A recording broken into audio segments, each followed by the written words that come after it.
નમસ્કાર મિત્રો, આજે આપણે વાત કરશું કે મલ્ચિંગ પેપર પાથરતા પહેલાં શું વાત ધ્યાનમાં રાખવી. તો આગળ જુઓ. તો મિત્રો, તમે જોઈ શકો છો પારો પહેલાં બળદથી આવી રીતના કર્યો હતો અને એને પછી સાપ આ રીતના બાજુમાં જે છે એવી રીતના કરવાનો. ખાસ કરીને ઢેફા કે મોટા કાંકરા કે કોઈ હોવા ના જોઈએ, જેથી પેપર આપણું પાથરતી વખતે ફાટે નહીં. અને આ રીતના જો તમે જોઈ શકો, સાફ કરવાનું, પૂરેપૂરું સાવ ચોખ્ખું કરી નાખવાનું, જેથી કરીને જે પેપર પાથરીએ એ તૂટે નહીં. હાથથી જ કરવું જોઈએ, આમાં કંઈ મશીન તો કામ આવે નહીં. એટલે હાથથી અને એને વચ્ચે રાખી દેવાની ધૂળ, જેથી કરીને એ પાછી પેપર જે પાથરીએ તે ઢાંકવા કામ આવે. આ જોઈ શકો છો તમે, આવા ચોખ્ખા કરવાના. ખપારી અને હાથથી કરવા પડે ચોખ્ખા. ને આ જો ચોખ્ખા કરેલા છે એમાં આટલો ફરક, ને જે પારો કમ્પ્લીટ બળદથી કર્યો તો એમાં આટલું જોઈ શકો તમે. આ બે અને આ વચ્ચે આગળ હવે જે પારો છે એને સાવ લેવલ કરવો પડે, કે જેથી કાગળ ઊંચા નીચું ના રહીએ. એટલા માટે સાવ તો મિત્રો, પછી ટપકની નળી હોય એને પારા ઉપર સરખી વ્યવસ્થિત મૂકવાની. જોઈ શકો છો, સાવ સીધી રાખવાની. અને પાણી આવે ત્યારે જ સીધી થશે, ત્યાં સુધી તો સરખી ના રહીએ. આ પાણીના વજનથી જ સરખી રહીએ. થોડી ઘણી જેમ સીધી રહીએ એવી રીતના અને ટપકની નળીને રાખી દેવાની.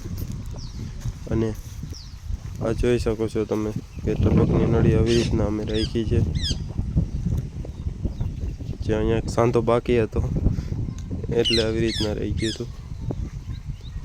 આગળ તમે જો કઈ રીતના સાવ સીધી વચ્ચોવચ્ચ સેન્ટરમાં જ મૂકવાની, જેથી કરીને પાછું કાગળ પાથરીએ ત્યારે નળી નીચે ના વહી જાય. નકર જે આપણો પારો છે એ કોરો રહીએ. પછી મિત્રો, આવી રીતના જે આપણી આ નળી હોય એને સરખી આમ વચ્ચે સેન્ટરમાં રાખ્યા પછી પાણીની ટ્રાય કરી લેવાની, જેથી કરી અને ક્યાંય કોઈ ટપકની નિપલમાં કાંકરી આવી હોય તો ખબર પડી જાય. ને મિત્રો, આમાં અમુક દાંટે છે, પણ દાંટો આમાં એવું છે કે ઝીણી કાંકરી જો સરખી નિપલમાં આવી જાય તો પાણીના ટપકિયા જેટલા પડવાની કેપેસિટી હોય એથી ઓછા પડે. એટલે પારાની ઉપર જ રાખવાની આવી રીતના. અને આ જે જોઈ શકો છો તમે, અને પાછલા જે ચશ્મા હોય એને ખોલી નાખવાના, જેથી કોઈ કચરો હોય તો નીકળી જાય. પછી જ પાછા ચશ્મા લગાવવાના. તમે જોઈ શકો છો. અને આવી રીતના અડધી કલાક એવી રીતના ટ્રાય કરી લેવાની, એટલે પારો ખબર પડે કેવા ટપકિયા પડે છે. તો આ જોઈ શકો છો તમે. ને મિત્રો, અમે આને 45 મિનિટ લગી ચાલુ રાખ્યું હતું, એટલે જે આવી રીતના ટપકિયા થઈ ગયા છે. પછી બંધ કરી અને પેપર પાથરવાનું. આ રીતના પહેલાં ચેક કરી લેવાનું. તમે જોઈ શકો, આ રીતના ટપકિયા થઈ જવા જોઈએ, જે કમ્પ્લેટ આવી સીધી રીતના રાખીને. તો મિત્રો, આ હતી મલ્ચિંગ પેપર પાથરતા પહેલાંની જે માહિતી. તો વિડીયો ગમ્યો હોય તો લાઇક શેર અને સબસ્ક્રાઈબ કરજો. અને જે આ પારાની અંદર ખાતર નાખ્યું એ કઈ રીતના નાખવાનું એ આ બાજુમાં વિડીયો ટચ કરીને જોઈ શકો છો. ધન્યવાદ.